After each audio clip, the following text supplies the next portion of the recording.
12 के अंतर्गत बायोलॉजी के अंतर्गत आज हम लोग पाठ 2 पढ़ेंगे, जिसका नाम होगा पुष्पी पादपों में लैंगिक जनन।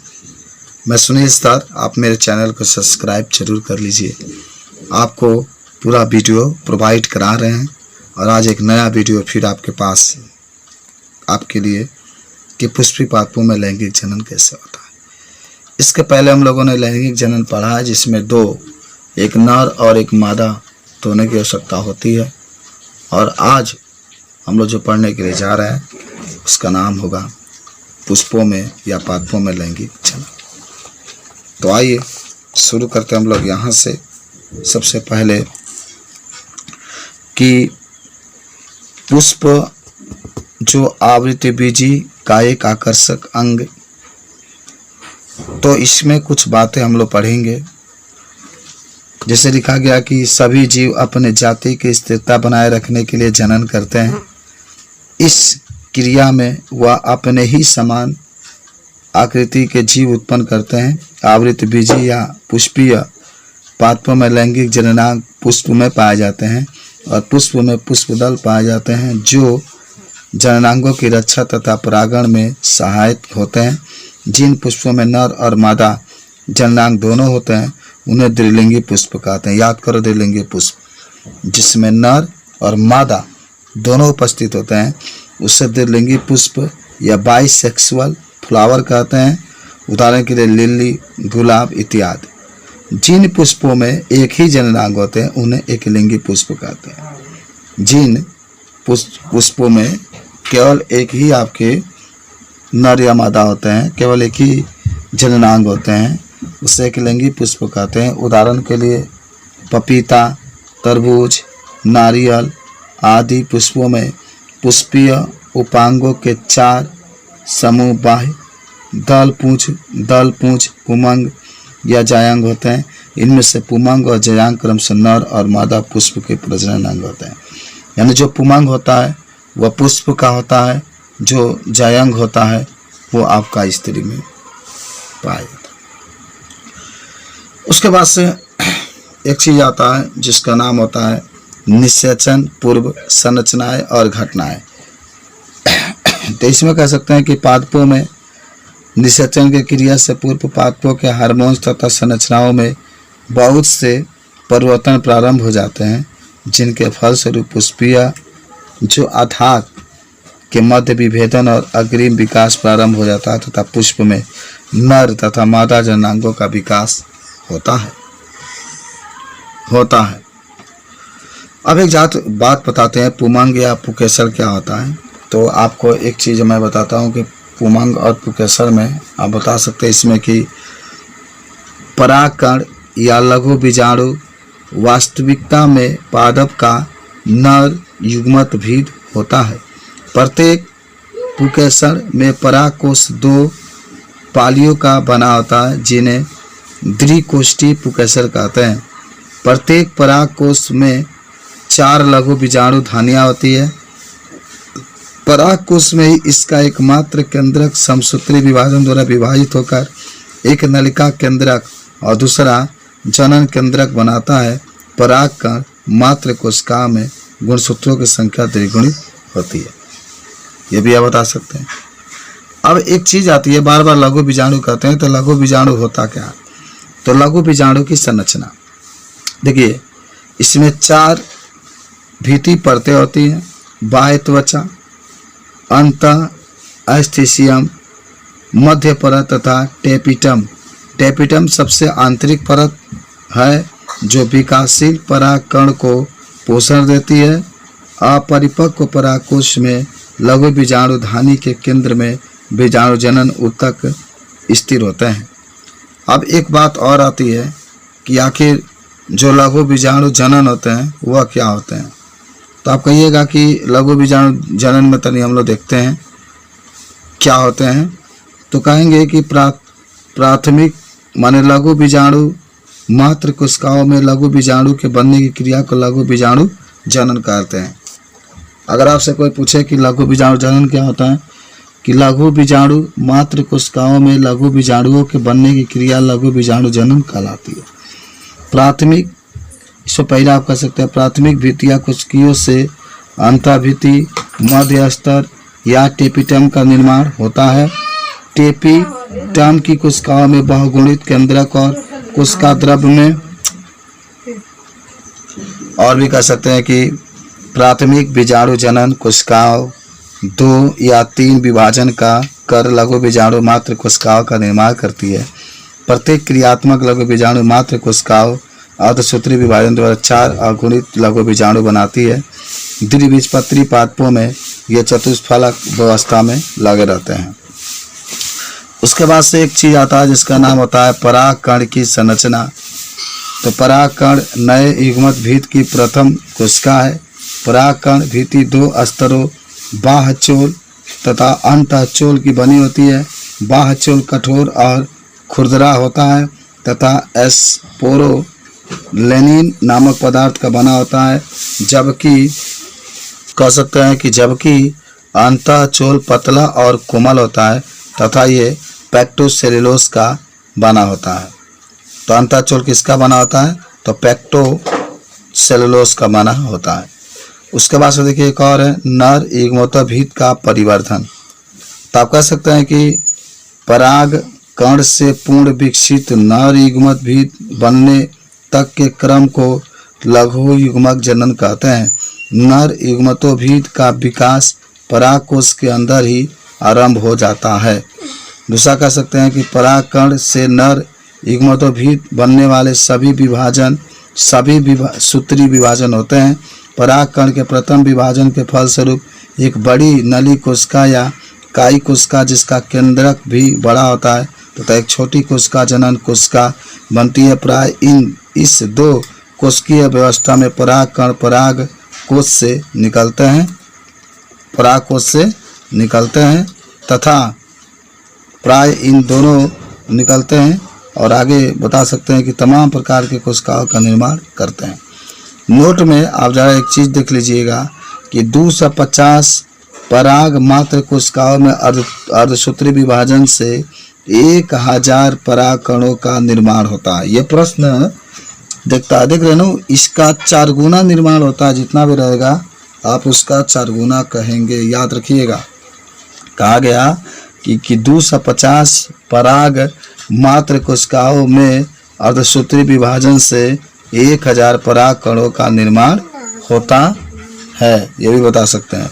और भी बता सकते हैं इसमें कि एक पराग मात्र कोशिकाओं से 4 पराग कणों का निर्माण होता है, अतः इसीलिए 240 पराग कणों के लिए 60 पराग मात्र कोशिकाओं की आवश्यकता होती है। उसके बाद से देखिए एक आपके सामने आता है कि स्त्री में जो जनन अंग पाया जाता है जिसको हम लोग जायांग या स्त्री केसर करते हैं, तो इसके बारे में जानते हैं। देखिए जायांग एक अंडप युक्त अर्थात एका अंडपी या अनेक अंडपों युक्त अर्थात बहुअंडपी हो सकता है। जब एक अंडक होगा तो उसे एका अंडपी कहते हैं। जब बहुत अधिक अंडप होंगे तो बहुअंडपी हो सकता है। प्रत्येक अंडप में 3 भाग दिखाई देते हैं, एक अंडाशय, एक वर्तिकाग्र, एक वर्तिका। तो प्रत्येक के 3 भाग होते हैं, एक अंडाशय, एक वर्तिका और एक वर्तिकाग्र। उसके बाद से आता है बीजांड का संरचना। तो तनी देखते हैं हम लोग बीजांड की संरचना में। तो कह सकते हैं कि पादपों में तो बीजांड की संरचना में आप कह सकते हैं कि पादपों में अंडाशय में प्रत्येक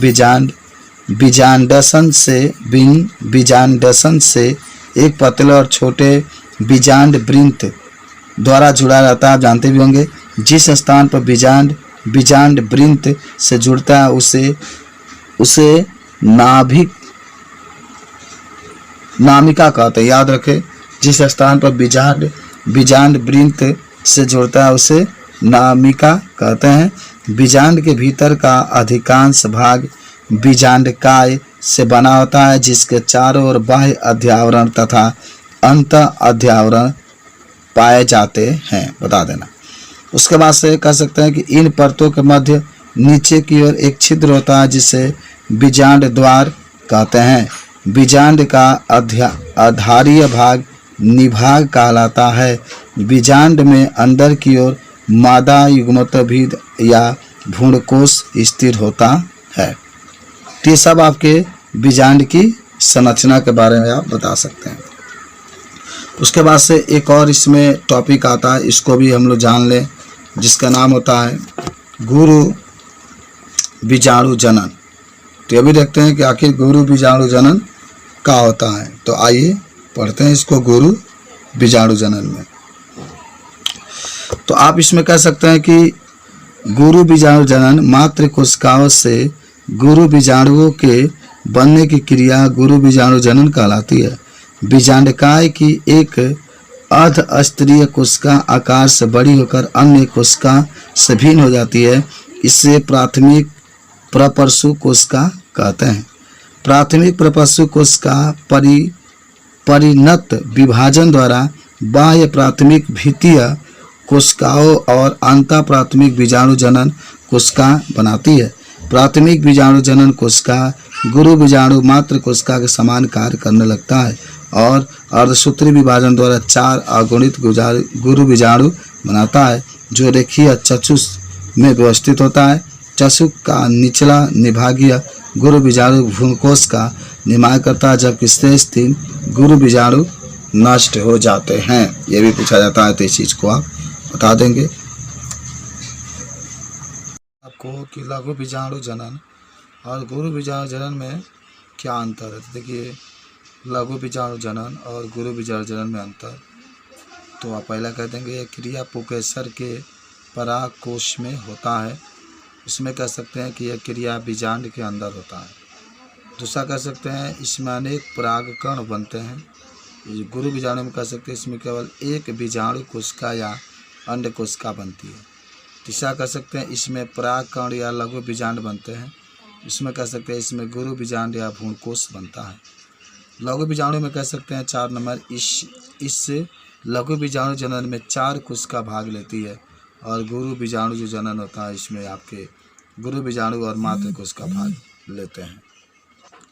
इसके बाद से एक चीज़ और आता है भ्रूणकोश, याद होगा।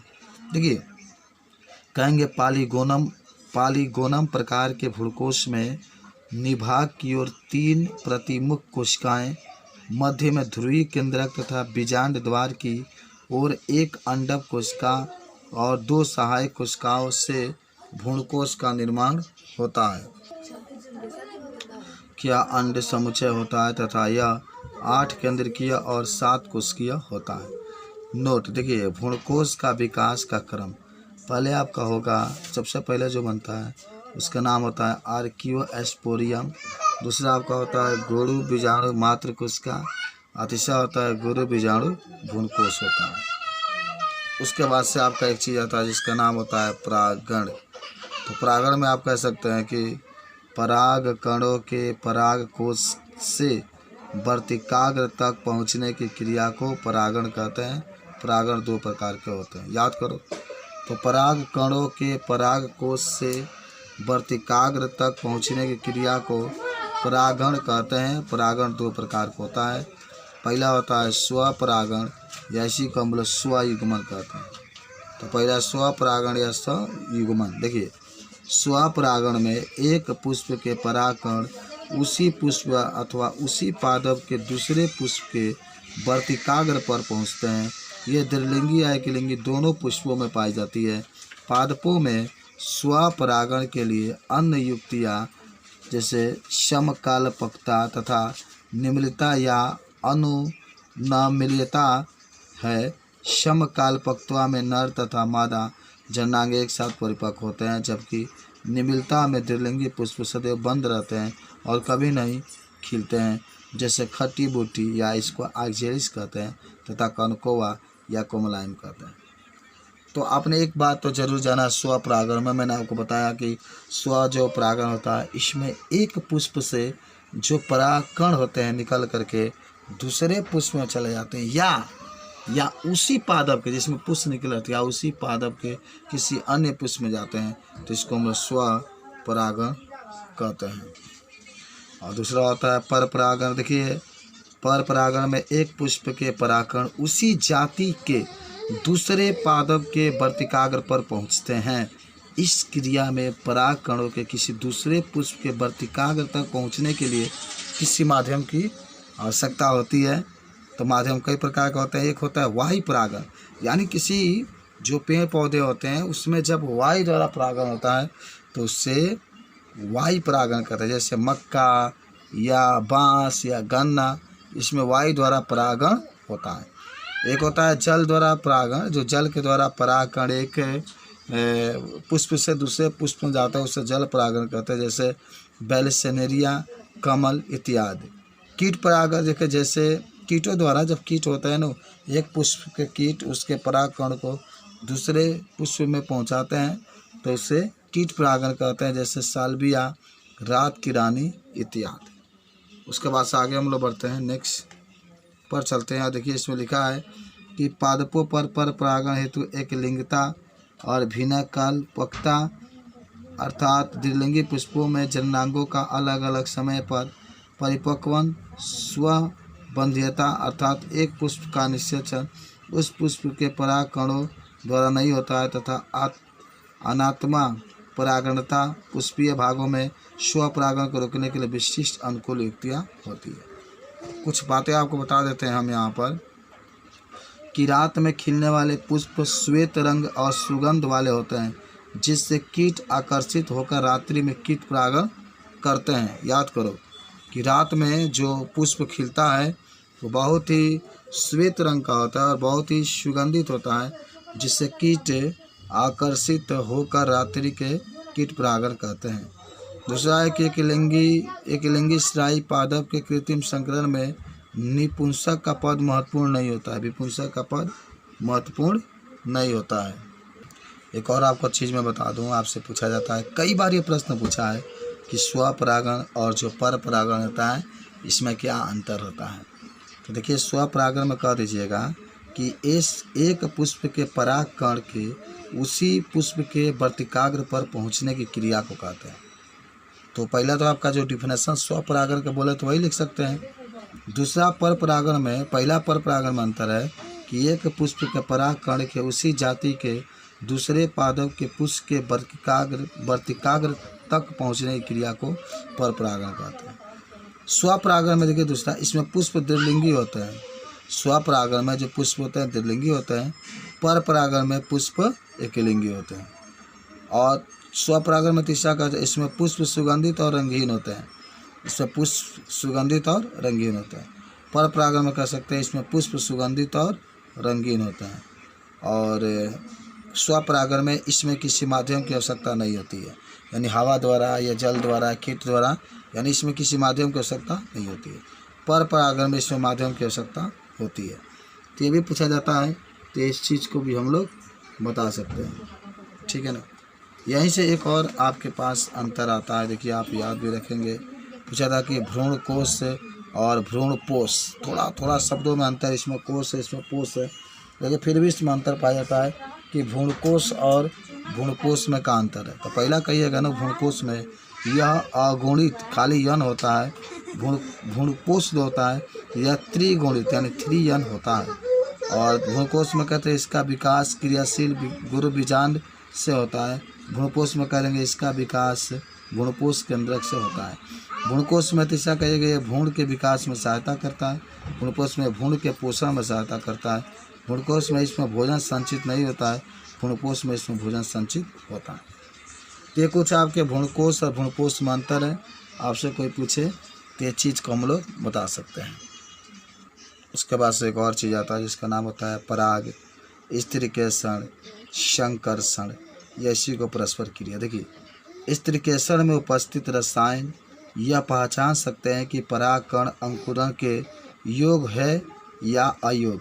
अगर इस स्त्रीकेषण पर कोई दूसरी जाति के पराग कण गिरते हैं तो स्त्रीकेषण में उपस्थित रसायन पराग के अंकुरण अथवा पराग नलिका के वृद्धि को अवरुद्ध करके पराग कण को अस्वीकार कर देते हैं। अंकुरण के पश्चात पराग कण से पराग नलिका वर्तिकाग्र से होती हुई वर्तिका में वृद्धि करती हुई बीजांड में पहुंचती है। स्त्रीकेषण के वर्तिकाग्र पर पराग कण के स्थानांतरण के लिए पराग नलिका के बीजांड तक की संपूर्ण प्रक्रिया पराग स्त्रीकेषण या पराग स्थितिकर्ता परस्पर क्रिया या संकर्षण के नाम से जाना जाता है। तो यह होता है ना, किस तरीके से देख ही रहे हैं कि आपके हर एक जो पराग नलिका होता है जब भी स्त्री केसर में गिरता है तो जरूरी नहीं है कि जो स्त्री केसर है उसको वो ग्रहण ही कर लेगा। अगर वो अंकुरण का योग होगा तो ग्रहण करेगा, और अगर अंकुरण का योग नहीं होगा तो ग्रहण नहीं करता है। उसके बाद से एक और चीज़ आपका पूछा जाता है, निषेचन। तो देखिए आपको मैं बता दूं कि निषेचन में क्या कर सकते हैं, परागण के तुरंत बाद निषेचन की प्रक्रिया होती है। ज़रूर आप याद रखेंगे, जब परागण के तुरंत बाद निषेचन की प्रक्रिया होती है, यानी जब जो परागकण होते हैं जब किसी पुष्प के ऊपर चले जाते हैं तो पुष्प पर जाने के बाद ही आपका निषेचन होता है। तो वही कह रहा है इसमें कि परागण के तुरंत बाद निषेचन की प्रक्रिया होती है। नर और मादा युग्मकों के संयोजन को निषेचन कहते हैं। निषेचन कहते हैं किसे हैं, तो जब नर और मादा आपस में संयोग करते हैं, आपस में मिलते हैं, तो उसी को हम लोग निषेचन कहते हैं। आइए उसके बाद से एक और आपके टॉपिक आता है जिसका बार बार जिक्र किया जाता है कि द्विनिषेचन क्या होता है। तो देखिए इसकी खोज A.G. नवासीचन ने की थी, और फ्रिटिलेरिया तथा लिलियम पादपों ने 1898 में दोहरा निषेचन या जो द्विनिषेचन होता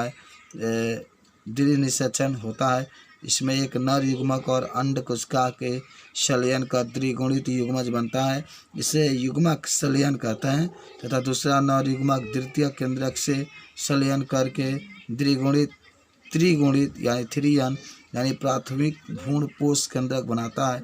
यह त्रिक संलयन कहलाता है। ये आवृत्तिबीजियों का विशेष लक्षण होता है। तो आप देख रहे हैं ना, द्विनिषेचन में डबल आपके होते हैं, ठीक है ना। एक नर युग्मक होता है और एक क्या होता है, अंड कोशिका होती है जो आपस में द्विगुणित होते हैं।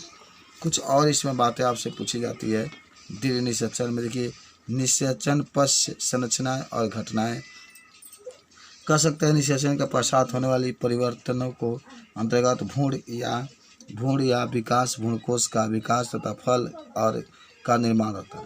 यानी जब निषेचन हो जाता है तो निषेचन के बाद ही जो होता है भ्रूणकोश का विकास होता है, फल तथा बीज का विकास होता है। उसके बाद से भ्रूण का विकास या भ्रूणोद्भव।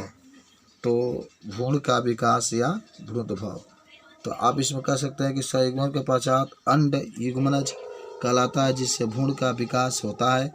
यद्यपि भ्रूणीय परिवर्धन प्रारंभ में एक बीजपत्री तथा द्विबीजपत्री दोनों पादपों में समान होता है, लेकिन बाद में इसमें काफ़ी भिन्नता दिखाई देती है। नोट में कह सकते हैं कि भारतीय भ्रूण विज्ञान के जनक P. माहेश्वरी हैं। देखिए ज़रूर आप याद रखिएगा, आपको पूछा जाता है कि जो भ्रूण कोश आप पढ़ते हैं उसके जो जनक किसे कहा जाता है, तो P. माहेश्वरी को उसका जनक कहा जाता है। उसके बाद से आपको मैं थोड़ा सा बता देता हूँ भ्रूणपोष का विकास। तो कह सकते हैं कि भ्रूणपोष का विकास में कि आवृत बीजियों में भ्रूणपोष, जो आवृत बीजिया होती है, तो आवृत बीजियों में भ्रूणपोष त्रिसंलयन के फलस्वरूप बनता है। इसी कारण ये त्रिगुणित यानी थ्रीयन होता है। भ्रूणपोष वृद्धि करते हुए भ्रूण को पोषण प्रदान करता है। अनावृत बीजी में भ्रूणपोष, देखिए भ्रूणपोष जब भी कहेगा, भ्रूण का मतलब ही होता है, पोष का मतलब होता है पोषण का विकास निषेचन पूर्व ही हो जाता था, ये अगुणित होता है। उसके बाद से कोशिकीय 3 प्रकार का होता है, याद रखेंगे आप यहाँ पर कि जो आपके ये 3 प्रकार का होता है, कोशिकीय, केंद्रकीय और माध्यमिक, ये 3 प्रकार। एक और चीज़ आपसे पूछा जाता है कि परागण और निषेचन में क्या अंतर है। परागण और निषेचन में, तो आपको एक चीज़ तो जरूर मालूम होना चाहिए कि जब भी निषेचन की क्रिया होती है परागण के बाद होती है। पहला कहिएगा कि परागकणों के वर्तिकाग्र तक पहुंचने की क्रिया परागण कहलाती है। निषेचन में कहेंगे नर तथा मादा युग्मकों का मिलना निषेचन कहलाता है। दूसरा कह सकते हैं ये 2 प्रकार का होता है, स्वपरागण और परपरागण। निषेचन में यह भी 2 प्रकार का होता है, एकल निषेचन और द्विनिषेचन। परागण में तीसरा कहते हैं अनेक माध्यमों से होता है, जैसे वायु, जल, कीट इत्यादि।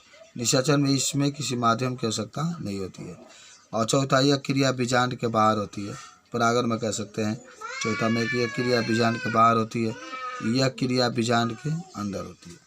तो इस तरीके से अगर पूछा जाता है तो देखिए आपसे पूछा जाता है कि द्विनिषेचन या जो दोहरा निषेचन होता है, अभी जो हम लोग जिक्र कर रहे थे, तो आपको बताया गया कि द्विनिषेचन के मतलब ही होता है कि स्व असमंजस स्व संयुग्मन को अवरुद्ध करता है। इसका कारण यह है तो सब बता दिया जाता है। ठीक है, अब एक नया हेडिंग और होता है बीज का निर्माण। तो बीज के निर्माण हम लोग कह सकते हैं कि द्विनिषेचन के क्रिया के फलस्वरूप बीजांड में कई परिवर्तन होते हैं तथा बीजांड बीज में परिवर्तित हो जाता है। बीजांड के बाह्य आवरण से बीजचोल तथा अंत आवरण से अंतः कवच का निर्माण होता है। तो हमने ये भी देखा कि द्विनिषेचन की क्रिया के फलस्वरूप बीजांड में कई परिवर्तन होते हैं तथा बीजांड बीज में परिवर्तन हो जाता है। बीजांड के बाह्य आवरण से बीजचोल तथा अंत आवरण से अंत कवच का निर्माण होता है। आइए उसके बाद से आपको एक चीज़ मैं बताता हूँ, बीजों का प्रकीर्णन। यानी बीजों का प्रकीर्णन का मतलब होता है फैलना। तो देखिए निम्न प्रकार से फैलते हैं। पहला होता है वायु द्वारा प्रकीर्णन। प्रकीर्णन का मतलब होता है फैलना। तो बीजों का फैलना में सबसे पहले वायु द्वारा प्रकीर्णन। तो देखिए बीजों का मात्र कोशिकाओं से दूर दूर फैलना प्रकीर्णन कहलाता है। मैंने आपको पहले ही कहा कि जो बीज होते हैं, बीजों को, बीज का मतलब बिया, जो बिया होता है वह मात्र पादपों से दूर दूर फैलता है। इस क्रिया को हम लोग संकीरण कहते हैं। और आप इसमें देख सकते हैं कि संकीरण में ये कह सकते हैं कि सूक्ष्म और हल्के बीज जैसे सिनकोना टर्मिनल इत्यादि, जिसका बीज बहुत हल्का होगा, छोटा सा होगा, उसी को वायु एक जगह से दूसरी जगह लेके जा सकता है। दूसरा संपच फल और बीज जैसे पाइनस, मोरिंगा, साल, असर, मधुरता इत्यादि। सी पैराशूट जैसे डेंडिलियन, मदार, ये सब आपके जो होते हैं ये भी वायु द्वारा प्रकीर्णन होता है और ये सब बता सकते हैं। अब देखिए जल द्वारा जो होता है कैसे आपका प्रकीर्णन होता है। तो जैसे कुमुदिनी, कमल वगैरह जो जल में बने, जल द्वारा जो आपका प्रकीर्णन होता है वह केवल जल में रहने वाले जो जीव होते हैं उसी में होता है। उसके बाद से विस्फोट द्वारा जैसे एट्रेडा, एक्वेलियम, रुपेलिया, अरंड, गुलमेदी इत्यादि में विस्फोट द्वारा प्रकीर्णन होता है।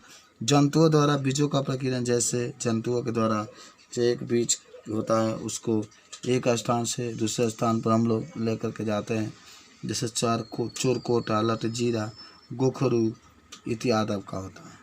और एक चीज़ और लिखा गया इसमें कि मैंग्रोव पादपों में पितृ अंकुरण जरायुजता एक विशिष्ट अनुकूलन होता है जिससे ये अपने आप को विपरीत परिस्थितियों में भी स्थिर बना लेता है। अब एक चीज़ और आता है जिसका नाम होता है फल का निर्माण। थोड़ा सा मैं आपको बता दूं कि जैसे फल का निर्माण, अभी इसका पहले हम लोग बीज के निर्माण में पढ़े थे। फल का निर्माण देखिए, फल एक परिपक्व अंडाशय है। जिस समय बीज विकसित हो रहे होते हैं उसी समय अंडाशय फूलकर रसीला और बड़ा हो जाता है और फल का निर्माण करता है। परिपक्व अंडाशय की भित्ति से फल भित्ति का निर्माण होता है और फल भित्ति को जो होती है 3 प्रमुख भागों में हम लोग बांट सकते हैं। ये भी आपसे पूछा जाता है कि कहाँ से फल, जो आपके फल का निर्माण होता है कहाँ से होता है। तो हमने देखा कि जो फल का निर्माण होता है अंडाशय से आपका होता है और जो फल बनते हैं इसके प्रमुख रूप से 3 भाग होते हैं। एक होता है बाह्य फल भित्ति, एक होता है मध्य फल भित्ति और एक होता है अंतः फल भित्ति। उसके बाद से देखिए मैं आपको कुछ और बातें बताता हूँ। कह रहे कुछ पादपों में फल के निर्माण में पुष्प के अन्य भाग जैसे पुष्पासन, दलपुंज तथा बाह्य दलपुंज आदि भी भाग ले सकते हैं। ऐसे फल को कुट या आभासी फल कहते हैं, उदाहरण सेब, नाशपाती, स्ट्रॉबेरी। दूसरा कह सकते हैं कि फलों के निर्माण आवृत बीजी पादपों का विशिष्ट लक्षण है जो पादपों के लिए अत्यंत महत्वपूर्ण है। फलों के अंदर बीज सुरक्षित रहते हैं। जो फल होते हैं उसके अंदर जो बीज होते हैं सुरक्षित रहते हैं। उसके बाद से आगे कुछ और बातें हम लोग देखते हैं। विशेष प्रकार के बीज विकास विधि, यानी जो बीज विकास के कौन कौन से विधि हैं इस विधि के बारे में भी हम लोग अध्ययन कर रहे हैं। पहला आप इसमें अध्ययन में ये बता सकते हैं कि जो आपका विशेष प्रकार के बीज निर्माण, कभी कभी कह सकते हैं कि युग्मत भेद के बिना ही नर और मादा युग्मकों के संलयन से ही भ्रूण और बीजाणु भेद बन जाता है। इसे असंग जनन कहते हैं। यह प्रश्न आता है कि असंग जनन किसे कहते हैं, तो बता सकते हैं कि कभी कभी युग्मकों भेद के बिना ही नर और मादा युग्मकों के संलयन से ही भ्रूण और बीजाणु भेद बन जाता है। इसे असंग जनन कहते हैं। यह 3 प्रकार का होता है। देखिए, इसमें पहला आता है अनिषेक जनन। अनिषेक जनन, देखिए, जब अंडकोश का बिना निषेचन के ही भ्रूण में बदल जाता है, अर्थात बिना निषेचन के मादा युग्मक का नए जीव में विकास होता है, तो उसे अनिषेक जनन कहते हैं। जैसे पपीता। तो अंडकोशिका को छोड़कर भ्रूणकोश की जो होती है कोई भी भाग बदल सकता है। एक और आप पढ़े थे जिसका नाम होता है अपयुग्मन। तो अपयुग्मन किसे कहते हैं, तो आप इसमें कह सकते हैं कि अंडकोशिका को छोड़कर भ्रूणकोश की कोई भी कोशिका बिना निषेचन के भ्रूण में बदल जाती है, उसे अपयुग्मन कहते हैं। तो हमने ये भी जाना अपयुग्मन में कि अंडकोशिका को छोड़कर भ्रूणकोश की कोई भी कोशिका बिना निषेचन के भ्रूण में बदल जाती है। जैसे में आप एलियम होता है।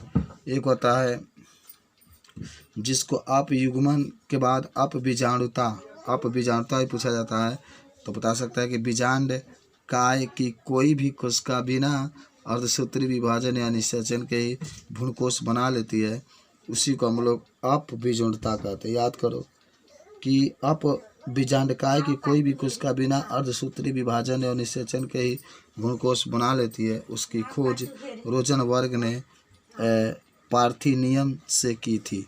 उसके बाद से बहुभ्रूणता।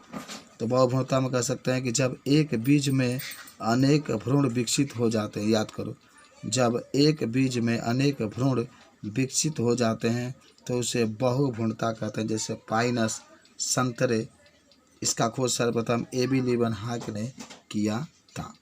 उसके बाद एक चीज़ और आता है जिसका नाम होता है अनिष्क्रिय फलन। देखिए, जब पादपों में परागकण एवं निषेचन के बिना ही फल का निर्माण होता है, तो इस क्रिया को अनिष्क्रिय फलन कहते हैं। याद करते हैं हम लोग कि जब पादपों में परागकण और निषेचन के बिना ही फल का निर्माण होता है, तो इस क्रिया को अनिष्क्रिय फलन कहते हैं। इस क्रिया के फलस्वरूप बीज रहित फलों का विकास होता है, जैसे भंगूर, केला, अनानास, पपीता, नींबू इत्यादि। तो ये भी आपसे पूछा जाता है। तो ये छोटा सा क्वेश्चन आता है आपके लिए, तो इसको भी आप बता सकते हैं। कुछ हम लोग बहुविकल्पी प्रश्नों को देखते हैं, एक एक नंबर में आता है। ज़रा देखिए, पहला क्वेश्चन आपसे कहता है कि आवृतबीजी पौधों में पुकेसर होता है, तो आप इसमें बी नंबर नर जननांग में। तो जो आवृतबीजी पौधे होते हैं उसमें पुकेसर नर जननांग में होता है। उसके बाद से दूसरा नंबर है कि अगुणित कोशिका क्या होती है, टेपिटम या परागकण आप लिख सकते हैं, इसमें परागकण लिख सकते हैं। तीसरा नंबर है कि एक प्रारूपिक आवृतबीजी परागकोश में लघु बीजाणु धानियों की संख्या होती है 4। ठीक है। उसके बाद से आपका एक और है 4 नंबर, परागकण मात्र कोशिका में गुणसूत्रों की संख्या कितनी होती है, तो द्विगुणित आप लिखेंगे। इसी द्विगुणित को हम लोग 2n भी लिखाते हैं। आइए, किसी पराग कोश के लघु बीजाणु धानी की बाह्यतम और सबसे भीतरी प्रत्यक्रम से होती है, क्या होती है, तो डी नंबर सही होगा, एपिडर्मिस और टेपिटम। एक और आपका है 200 लघु बीजाणुओं के निर्माण के लिए प्रक्रियात्मक लघु बीजाणु मात्र कोशिका की कितनी अर्धसूत्री विभाजन होती है, 50। तभी नहीं 50 को 5 को 20 200 होगा, तो इसीलिए हम लोग 50 इसमें लिखते हैं। कुछ और क्वेश्चन हम लोग देख लेते हैं। देखिए, ठीक ठाक है ना, आप आराम से इसको बता सकते हैं। कहता है कि अंड समुच्चय के निर्माण में कौन सहायक होता है, तो बी नंबर अंड और सहायक कोशिकाएं। 8 में कहता है कि बीजांड का वह स्थान जहाँ बीजांड वृंत जुड़ा होता है उसे कहते हैं निभाग। कह सकते हैं बीजांड का वह स्थान जहाँ बीजांड वृंत जुड़ा होता है उसे कहते हैं निभाग। 9 नंबर है एक प्रारूपी आवृतबीजी भ्रूणकोश परिपक्व होने पर होता है 8 न्यूक्लियकृत और 7 कोशिकीय। उसके बाद से निम्न में से कौन सी कोशिकाएं सभी प्रकार के भ्रूणकोश में पाई जाती है, तो आपका बी नंबर विकल्प सही है, अंड कोशिका में। 11 नंबर है पॉलीगोनम प्रकार का भ्रूणकोश है जब 7 कोशिकीय और 8 केंद्रकीय होते हैं। एक और है प्रथमुखी कोशिका वे होती है जो उपस्थित होती है किसमें, विभागीय छोर पर। याद करते हैं, कहता है कि प्रथमुखी कोशिका वे होती है जो उपस्थित होती है विभागीय छोर पर। उसके बाद से होती है कि पादप के कुछ पुष्प के परागकणों का दूसरे पुष्प के वर्तिकाग्र तक पहुंचना क्या कहलाता है, तो आप कह सकते हैं सजात पुष्पी परागण। साल्विया में परागण होता है कीटों द्वारा। 15 नंबर कहता है कि एक उन्मील परागणी पुष्प में ऑटोगेमी संपन्न हो सकती है यदि सी नंबर सही होगा, परागण या वर्तिकाग्र एक ही समय पर परिपक्व होते हैं। तो उसके बाद से 16 नंबर क्वेश्चन है पराग नलिका का अध्ययन अध्यावरण द्वारा बीजांड में प्रवेश कहलाता है, इनमें से कोई नहीं। तो ये भी आपका विकल्प जो होगा आप सही लगा सकते हैं। कुछ क्वेश्चन बहुत ही सिंपल होते हैं। उसके बाद से क्वेश्चन नंबर हम लोग नेक्स्ट चलते हैं, जिसमें आप कह सकते हैं कि 7 नंबर में किसी एक लिंगाश्रयी पौधे के लिए कृत्रिम संकरण की योजना बनाने में निम्न में से कौन सा पद किसी महत्व का नहीं है, तो विपुंसक, पहले ही हम लोग देखे थे। उसके बाद से एक और क्वेश्चन आपके पास है, कहता है कि भ्रूणकोश विकास के लिए निम्नलिखित में कौन सा क्रम सही है, तो आपका जो बी नंबर क्रम है आर्कियोस्पोरियम, तब गुरु बीजाणु मात्र कोशिका, तब गुरु बीजाणु भ्रूणकोश। दृढ़ निषेचन की क्रिया होती है, सी है आवृत बीजी पादपों में। तो जो दृढ़ निषेचन की क्रिया होती है आवृत बीज पादपों में। 20 नंबर है दृढ़ निषेचन का तात्पर्य है उपयुक्त, जो आपका बी नंबर है एक नर युग्मक कांड कोशिका से तथा दूसरे का द्वितीयक केंद्रक से संयोजन। उसके बाद से है कि भारतीय भ्रूण विज्ञान का पिता कहे जाते हैं प्रोफेसर पंचानन माहेश्वरी। अभी आप को थ्योरी भी पढ़ रहे थे तो उसमें भी पढ़े थे, और इसमें भी आया है कि भारतीय भ्रूण विज्ञान का पिता कौन है, तो प्रोफेसर पंचानन माहेश्वरी। बहुभ्रूणता खोजी गई थी लीबनहाक द्वारा, और परिभ्रूणपोष या पेरिस्पर्म अवशेष है परिभ्रूणपोष बीजांड काय के, इसीलिए इसको कहते हैं। उसके बाद से देखिए कुछ और बातें आपसे पूछी जाती है कि पुष्पदल क्या होते हैं, तो इसके 2 कार्य, पुष्पदल का 2 कार्य, पहला कलिका अवस्था में वह जनन अंगों की रक्षा करता है, दूसरा ये कीट परागण में सहायता करता है। उसके बाद से क्वेश्चन नंबर आपका जो है इसमें 2 नंबर दिया है, कहता है कि एक आवृत बीजी पुष्प के उसी अंगों के नाम लिखिए जहाँ नर और मादा युग्मद्वीप का विकास होता है। तो नर युग्मद्वीप परागण के द्वारा होता है परागकोश में, जिसको लघु बीजाणुधानी भी कहते हैं, और जो मादा युग्मत होती है भ्रूणकोश में या अंडाशय में, ये आपका निर्माण होता है। तो इस तरीके से अभ्यास हम लोग यहीं पर संपन्न करते हैं। जो भी बचा वगैरह होगा आप उसको देख लीजिएगा। धन्यवाद।